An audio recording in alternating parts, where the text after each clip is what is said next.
The Honor Magic V5 is a smartphone that allows you to have a standard candy bar style smartphone at the same time as having a mini tablet in your pocket. It's a foldable smartphone that allows us to have the best of both worlds. Also an updated camera system from last year, now competing with some of the other options on the market. We have a large battery, fast charging, and also pen support, which is something that we're starting to lose on some of the other competitions on the market, which is interesting. Powered by the Snapdragon 8 Elite, an amazing camera system, and of course, a lot of functional options, new updates into the UI, and of course software features that we haven't seen before, hopefully coming into others' devices as well from Honor. But without further ado, this is the Honor Magic V5. Let's check it out and see what makes this device so special.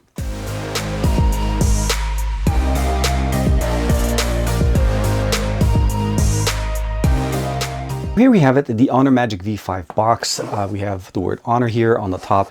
Now the box itself pretty much houses the phone. The phone by itself comes in. This is the black gold version. There's a few colors available from them. It also includes a nice, beautiful case that has a very similar color scheme to the actual device. It does cover the actual hinge mechanism, as well as actually has an included kickstand, which is always appreciated. Honor is one of the only OEMs that actually makes a device that includes a case with a kickstand, because you actually do need to have that, especially with a foldable device like this. Other than that, all you get in the box now is a USB-C to C cable. Now this is going to be the charging cable that we're going to be able to use to charge up our device. There is no power brick and unfortunately no other accessories other than that. Basically a small instruction manual and a SIM removal tool. The device is extremely thin. And even when you open it up, let's go ahead and open it up fully in here. With the case, it's still actually crazy thin. But let's flip it up with the other side where the case is in there, and you'll notice that the device is absolutely just one of the thinnest devices on the market. There is a couple of variants or different sizes of this. There is another color, another model of the V5 that actually is the thinnest, supposedly the thinnest one on the market right now. Unfortunately, I don't have my hands on that. I don't have a way of actually just measuring that at this point. But I will say that with this case, this device is absolutely fantastic for usage in single-handed like this, setting it up, using it in a standard format. And of course, this makes it very easy and very comfortable to use. You can close it up, not have to worry about it. We have the beautiful large inner display in here that is mirrored by the outer display. And you can see here the transitions work absolutely fantastic and super fast and super simple. We have made a custom wallpaper here with Goku, and you can see here that it's leveraging the wallpaper that I have on the inside display that I can actually carry over to the outer display. So the transitions and everything kind of works the exact same.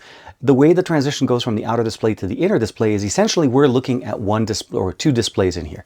When I close the device, I'm looking at first page, that's the first left page of the phone. And when I open it up, now I'm looking at two pages.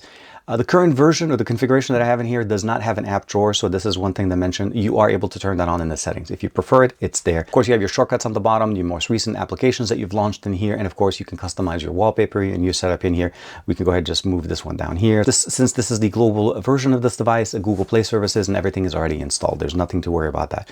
Is this running the latest version, pre-release version prior to the device becoming officially available? Now, you'll notice here on the top left here, there is a little bit of a button indicator, and that's because yes, this device does support pen input.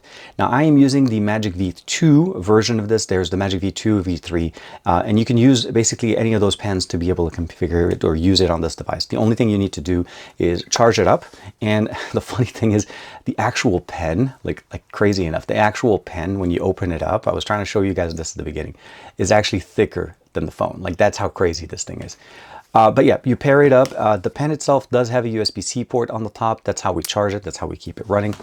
And then when you're using it, you just basically press on the actual main button here, and it'll initiate a little button on for us here. You can click it. We have open notes, handwriting, type note, magic portal. Of course, I can just go ahead and just do kind of like a circle to search functionality in here, and I can actually just jump in. I can do search. Let's go ahead and do a Google search. And at this point, we're pretty much just doing a circle to search function. I can swipe down, look, and of course, if I'm done with it, close it. Conversely, if I press and hold here, I can still do circle to search. It's very much the same experience. Google services are built into this device. And the nice thing about this is not only does it support the inside display, but it also supports the outside display.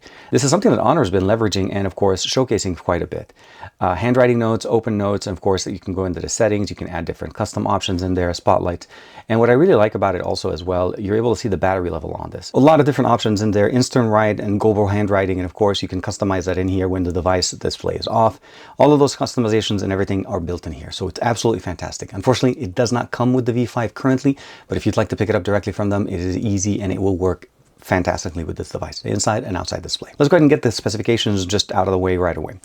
This is the Honor Magic V5. I've already renamed my device, powered by the Snapdragon 8 Elite, an 8-core variant of the actual processor, so it's the standard model. 16 gigabytes of RAM on the model that I have with 512 gigs of internal storage. The battery that we have in here is 5,820 milliamperes. That is crazy fast. The inside display and the outside display have two different resolutions, of course. Exterior one is going to be 2376 by 1060.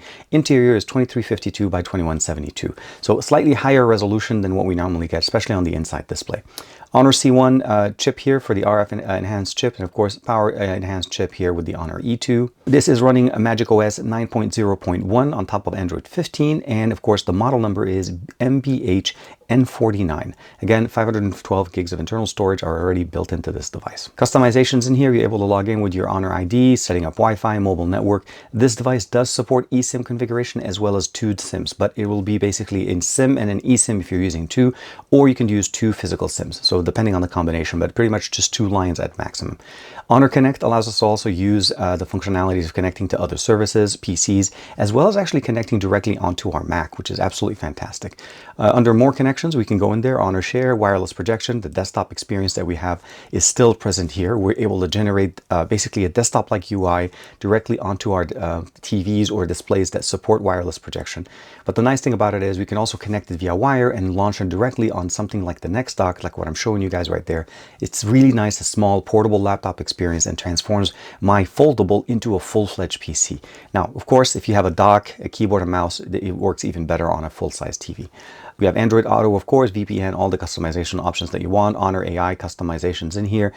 This does support a couple of features that are unique to Honor, so I'll go ahead and go into the settings section. And that is the call translation feature that is built in here. You can actually customize it, but what I really like about it is that the actual model itself, it actually is installed on the actual device. So I'm go ahead and update it right now. Save that download in the background. So the call translation is on the device. So if you don't have internet connection, this is still going to work. You can customize it and you can go in and pick from the languages that are supported in here. Seems like we have quite a bit of languages. I picked the female section as well as French because I do have some French friends that I like to call, and it's nice to be able to test it out that way with them. Call forwarding and some of the other options. Again, a lot of good functional options in there. Google Messages is installed. The gallery application is Honor's gallery application. You're able to customize it. Anything that has a little bit of a small under area, you can actually add functional options to it. And of course, you can expand and close out folders in here in case you want. If you don't, you can just basically shrink them back and then put them back in the spot that you want to. Very nice and simple. Now, we talked about the fact that the outer display is 6.43 inches. The inner display is 7.95 inches, so an almost 8-inch display on the inside and about a 6.5-inch display on the outside. Peak brightness is up to 5,000 nits, and we have 120 Hz LTPO display on both the inner and the outer display with Dolby Vision, which is absolutely great. We talked about the fact that we have the Snapdragon 8 Elite. Of course, a lot of the functional options in there are absolutely great. The weight on this device is about 217 grams, which is actually very nice. And the hinge itself is really nice and actually does have a little bit of not a monochrome, but like a design in here. And the case does protect it. And again, as I mentioned, we have the kickstand. Now, as far as you can imagine, this device has a lot of cameras. They have 3 on the back, 1 on the inside, and 1 on the outside. Really nice, very simple to customize. The experience itself overall, we have access to all the cameras for photos, and of course for video, we're able to shoot 4K 60 frames per second, 4K 30 frames per second, and 1080p. So you're able to basically just jump between the different customizations. And the nice thing about them is because the main sensor is 50 megapixels, the telephoto is 64 megapixels, and of course the ultra wide is also a 50 megapixels. So now we have, with a nice 122 degrees field of view in here, it's very nice at f2.0. You're getting a very nice versatile camera system.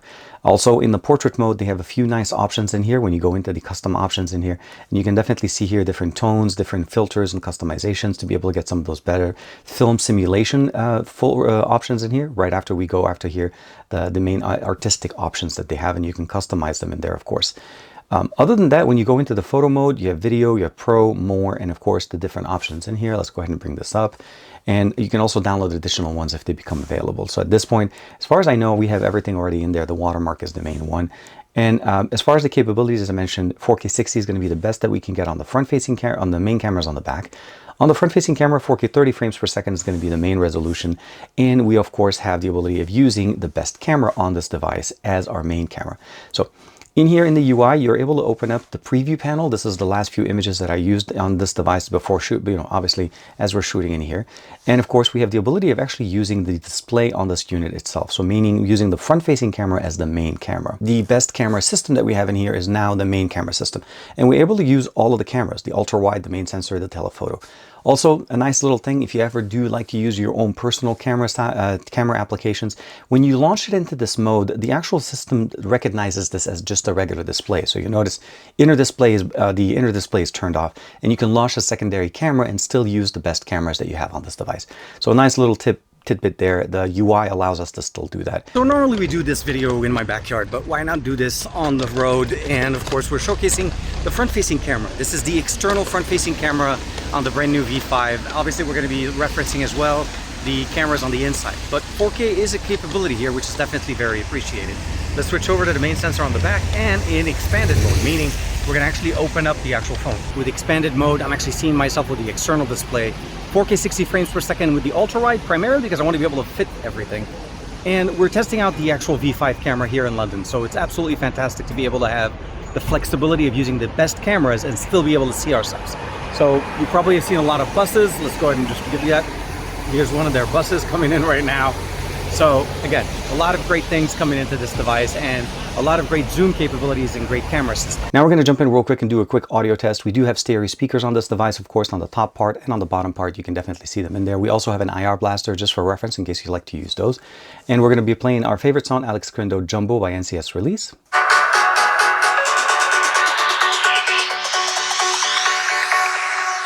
Jack it up.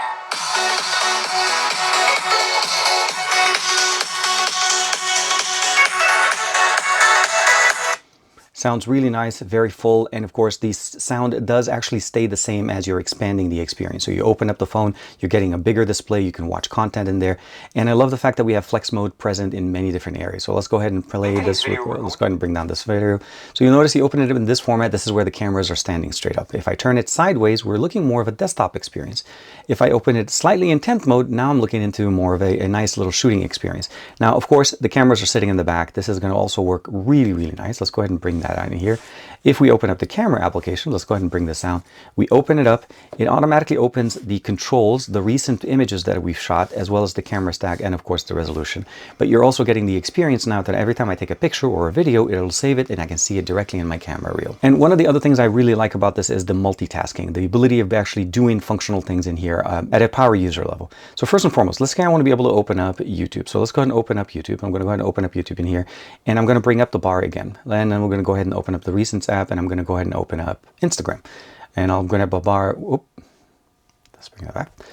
And we're going to do the same thing, bring it up one more time, and I'm going to go here and I'm going to say X. So we're going to open up X as my third app.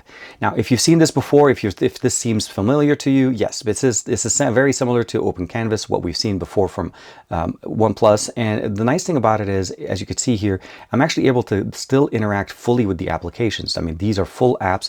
I can expand it. I can click on this one, make it even bigger. So let's go ahead and just click on this one. I'm going to expand it a little more. So you can definitely see here, the real estate is not an issue. I can click on it. This is still small. This is big. So the formatting that I'm using here is absolutely great. And of course, I can bring it back, and now we have fully functional, very nice multitasking. The last thing I do want to talk about is the function that we saw from Honor recently, where we were able to turn images into videos, is absolutely fantastic in here. I created this using the function, and this is absolutely like one of my favorite wallpapers. It's a static image. I used it, and it made it so much better, and it added so much details, and it looks absolutely kick-ass. So this is definitely going to be one of my favorite live wallpapers that I've created on here. Of course, one thing you mentioned, we do support video output using the port on the right side here, and I'll be using it with some of my favorite classes. Most recently with the Ray Neo Air 3S glasses, the Pro ones, of course. The game launcher here allows us to kind of customize the experience, touch sensitivity, and I love the fact that, again, it just mirrors the experience exactly. Transitioning from the inner to the outer display, especially in Call of Duty Mobile, is absolutely great. This game provides us all of those functionalities. We can launch applications, we can change different profiles, touch sensitivity, and all of those things. They work just the way you'd expect them. Now, as you see in there with the gaming experience, there's not going to be an issue, specifically with games that adapt to the internal and the external display. And I love the fact that I'm able to switch in mid-game the ability of changing the game. Those clips that I was sharing with you guys were shot all from the same match, and I was actually opening up to the actual device, going into the inside display, and of course using the external display when I want to be able to play with it like a normal device. Again, this works really good. We have video output directly on the actual USB-C port here, which means you can use AR glasses, you can play games with them. You can also use controllers like the Kishi V3 Pro that I just did a video not that long ago that allows us to actually utilize the full potential of having a mini tablet phone in our pocket. When we switch it over to the camera experience, what should you expect? The cameras here have been upgraded from what we've seen in the past. We have a dual 50 megapixel camera stack here, the main and the ultra wide, a 64 megapixel camera for the telephoto, and of course, some of the capabilities that we have in here are augmented with some of the AI options that we have in here. A lot more AI is built in to our smartphone than what we've had before, and it actually not only is it built in, but it's also on device. The example would be like I showed you guys, the on-device AI translation for phone calls. Typically, when you're on a phone call and you're trying to do things on the internet, you'll notice that the internet connection typically slows down. Having it on device makes this a very nice and functional option. AI eraser, the ability of expanding images, cropping and taking subjects from one image, put it into another. Absolutely everything works great. The Gemini integration works really good. And as you can see here with the images samples that I'm sharing with you guys, as well as the videos, you're not going to be disappointed with the performance that you get here from the Magic V5. Temp mode works really good. The ability of using the main sensors as well as seeing yourself works really good. And if you follow that tip that I showed you earlier, you're able to also use third-party applications or camera apps with that experience, meaning using the front-facing display and the best sensors on this device at the same time. Gaming works great. Connectivity in the US is absolutely fantastic. It's fully compatible, at least on T-Mobile in the LA area, as I showed you guys with the speed test at the beginning of the video. But at the end of the day, if you're looking for a smartphone, the V5 provides us a very compelling story because technically there's a variant of this that is supposed to be the thinnest device on the market right now. I don't have access to that and I don't have a way of validating that, but what I can say is that the V5 is thinner than the V3 and thinner than the V2. The battery is bigger, better sensors on the back. I love the fact that we have a case that includes a kickstand in the back. It's included with there.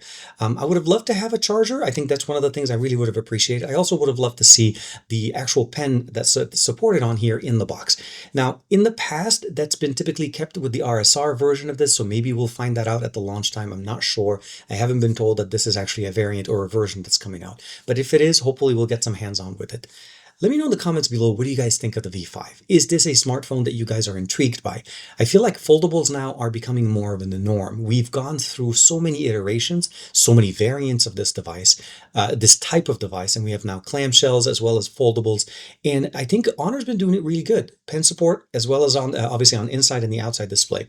Camera stack that is seriously some of the more compelling options on the market. The Snapdragon 8 Elite, one of the largest batteries on this device, fast charging, and of course the ability of going from a standard candy bar style device to a mini tablet, and of course getting the gaming experience, the multitasking experience that you'd love to get there. And if you haven't seen this yet, the editor inside of their gallery app is almost like a full-fledged video editor that we have to pay for. This is something that Honor has been doing for many years. They include a very powerful video editor built into their gallery application, as well as the ability now, as you saw with the earlier clip, of creating videos from images using Google's video system built in directly into their camera app or into the gallery application. So like and subscribe as usual. Thank you very much to Honor for allowing me to be able to share my experience of using the V5 with you guys, and I'd love to hear what you guys think. Let me know in the comments below, and of course, as usual, like and subscribe. I'll see you in the next one. Bye-bye for now.